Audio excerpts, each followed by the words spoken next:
For all the chaos and confusion that's been going on across the UFC weight classes over the last year, one thing has remained steadily true. The welterweight division is absolutely stacked. I can't remember the last time we had 3 undefeated contenders making their way towards the title. It's bloody exciting, alright? And they're all slowly but surely on their way towards Sir Leon Edwards, the current champ. What's more interesting actually as well is when you look at all those top contenders, they all kind of join the UFC around the same time. And sure, some of them might still be undefeated, but they are all moving at different speeds because they're all doing totally different things. Shavkat can't speak English but is a cold-blooded killer whose performances alone have given him all the hype he has. Della Maddalena can fight but won't talk and is just happy to fight anyone. Ian Garry can talk for days but is decisively making his way through the division, but they are all doing one thing the same. I'm Bailey in from MMA On Point. Want to do a quick shout out to all you Hall of Famers. Thank you for supporting all these videos. And this is Chasing Leon in the unbelievably stacked welterweight division. So Leon Edwards is a champion so far. It's had its moments, right? Pizza dancing, headshot dead, and the rematch with Usman, which he definitively won. Colby Covington is still number 3, and for a number of other reasons that we don't need to get into because that's a different video, he's getting a title shot next. But what happens after that? I mean, it was hard enough for Leon to get a title shot in the first place. Good luck to Belal Muhammad, who's on a 9-fight unbeaten streak, right? If you want a shot at that belt, you better be doing something special. Just some damn right disgusting performances, or you probably should be talking enough trash to make up for it. I want to fight you. But that's not exactly what all these new contenders have been doing. Let's just start with Khamzat Chimaev. Up until recently, the biggest prospect in the division was still Khamzat Chimaev. I mean, he was ranked at number 4, but now that he's gone up to middleweight, he's left behind a chasm in the division that all of these other prospects have been hoping to fill. Although I suppose you never really know. Well, we can fight at 77, there's no problem. There's no problem at all. There is no problem at all. Good preparation, good warning for if we're gonna go drop a lot down in weight, then we need time. Well, I mean, speaking of that void that's been left behind by Khamzat, but 3 months after Khamzat made his debut, at UFC 254 on the prelims, we got to see Shavkat Rakhmonov for the first time. And he just smashed through Alex Oliveira, and anyone who was actually watching the prelims was really excited by this new prospect. Now, he's only had 5 fights in 3 years, but every single one of them has been a finish, and I think John Adik said it best that once the fight starts, there's a look in his eyes like he's flipped a switch into kill mode. I mean, that is helped by the fact that he rides around on horses and shoots bows and arrows like goddamn Legolas. He's trained for war, okay, and that's pretty scary, and one thing that he's just completely overcome is that he can't speak English, especially when he's in a division with some of the best talkers in the sport, and he's managed in only 5 fights to get to number 5 in the world. And it's only because of his performances, like his ability to summon and create violence. Vicente, вот здесь Shavkat сидит.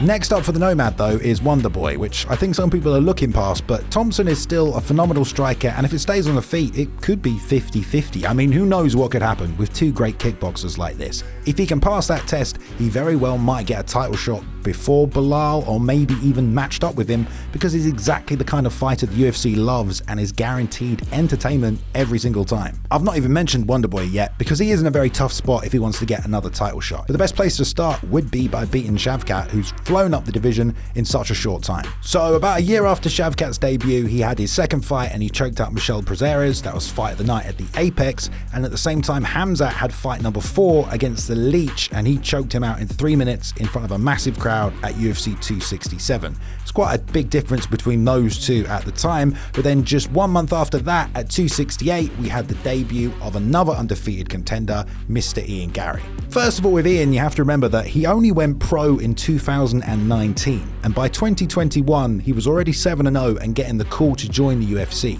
He moved incredibly fast towards the Cage Warriors title, and then his UFC debut, especially as a welterweight, I mean, he came into the sport really early, and the skill level required is pretty damn high. But since November 2021, when he made his debut, Ian has already had 6 UFC fights. That's more than Shavkat, and he's already fought 3 times in 2023. And not only is he staying active, but he's quickly shown that he's getting better and more comfortable inside the UFC. And he's already managed to make it to number 10 in the rankings, which really hasn't taken him long at all, and if you want to talk about having a high-profile start to your career, all but one of his UFC fights have been on pay-per-view cards. Like everyone else, Ian is going about things in his own way. I mean, he's definitely got the ability to promote himself and his fights. I mean, he can speak English for one, unlike Shavkat. And Ian's also one of those guys that's really articulate on the microphone, and he's been using that with a bit of bravado to get attention for himself. I fucking told you guys, I'm so good. Trained with the best in the world. I know what I'm capable of. These two things combined have helped him climb the weight class so fast, even if Garry is going for a much more systematic approach to the division. He wants to make his way up the ladder one fight at a time, picking off each number along the way. Now that is a very old school take on any kind of challenger attitude. If I'm the champ, I should be able to beat everybody, right? I mean, he's the complete opposite of Khamzat, who's already calling for title shots, and he's had around the same amount of fights as Ian, who's done it in nearly half of the time. Working his way through the division has looked good in the fans' eyes, and as long as he beats everyone, it will make him undeniable as a title challenger. But make no mistake, he feels like he's ready to take on the best in the division now. I've trained with Shavkat. I'm telling you now, me and Shavkat will be a hell of a show if that happens one day.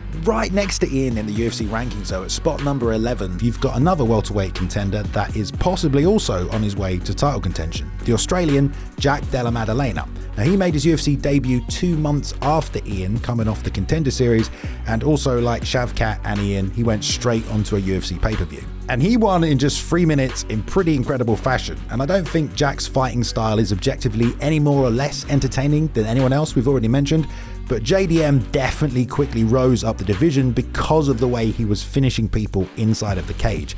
He's also had 6 UFC fights, which means out of everyone we've talked about so far, he's had the most fights in the quickest amount of time, and it might just be because 4 of them were first round knockouts. The only thing about Jack is, well, he's taking a similar approach to Ian, but instead of calling out his next opponent, he's just kind of one of those guys that says they'll fight anyone and he doesn't really care who it is. It's interesting that Jack clearly can fight, but I guess clearly doesn't want to talk, and it's not like you need both, but well, maybe you do. And even though he's managed to have fights quicker than anyone else, he might be the guy who gets to the belt last if he doesn't actually start asking for the opponents that will get him there. And his last 2 fights have been competitive decision wins. It's not the same as blitzing through his first 4 opponents, but maybe that's also not such a bad thing. Yeah, for sure. I think every fight you can pick things away, and especially when you get 3 rounds in, there's a lot more film to study and a lot more like technical aspect you can work on, and just good experience. Whenever you ask Jack what he wants to do, his answer is pretty much always the same.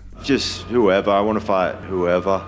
Of course, while all this is going on and new contenders are rising up, you still have Belal Muhammad, who started the first win of his 10-fight unbeaten streak just 1 year before Khamzat joined the UFC. That's a lot of wins in a short amount of time, but it goes to show that that alone doesn't mean you will get a title shot. It's all about timing and what opponents are available for the champion. And for all these, I guess, flaws we've been talking about with all these contenders, this welterweight division is stacked, and all of these guys are so good. They have elements of their games that are world class, and that has to be respected. The question now is, out of all these contenders, if they keep winning, who's most likely to fight for a title first? Shavkat is already ranked 5th, but he's fighting below him going up against Wonderboy. Thompson's well respected, a former title challenger, but will a win really move him past Belal? Maybe not. But the Wonderboy fight is happening at 296 right before Leon versus Colby, so a big performance, and who knows? Both Ian and Jack have got a lot of work to do to get to title contention, but the reason we're talking about them is because they're the only other guys inside the top 15 who haven't lost yet. And Ian has said he wants to fight for a world title in the next 2 years. He's got 3 wins this year and he's scheduled to fight for a 4th time in December.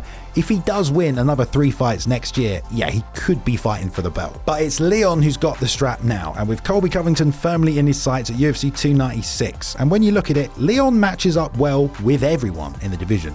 He honestly could potentially beat all these challengers and carve out his own legacy. I mean, he is only 32 and he has just entered his prime. The point still stands, I don't remember the last time the welterweight division was this stacked. It has more undefeated contenders than it's ever had, and it might also be in part because the division has had time to breathe while the same fighters have cycled through title shots. After Leon versus Colby, the cycle will finally be broken. But who do you think will hold welterweight gold? All right then, well that's a look at the welterweight division right now, and yeah, there's a lot going on. I do want to say before we go, thank you to Luke Taylor for editing this video, at @cooltome_ on social media. He edits tons of stuff for us. You've definitely laughed along to one of his videos before, so give him some love on social media. Channel champions, I know who you are. Thank you for supporting us over here at MMA On Point. If you want to join up with them, you can click the join button down below. You get access to the podcast episodes, unedited, a few other bits and bobs as well. But thank you, channel champions. Like, subscribe if you liked it. Thanks guys, and I will see you in the next one.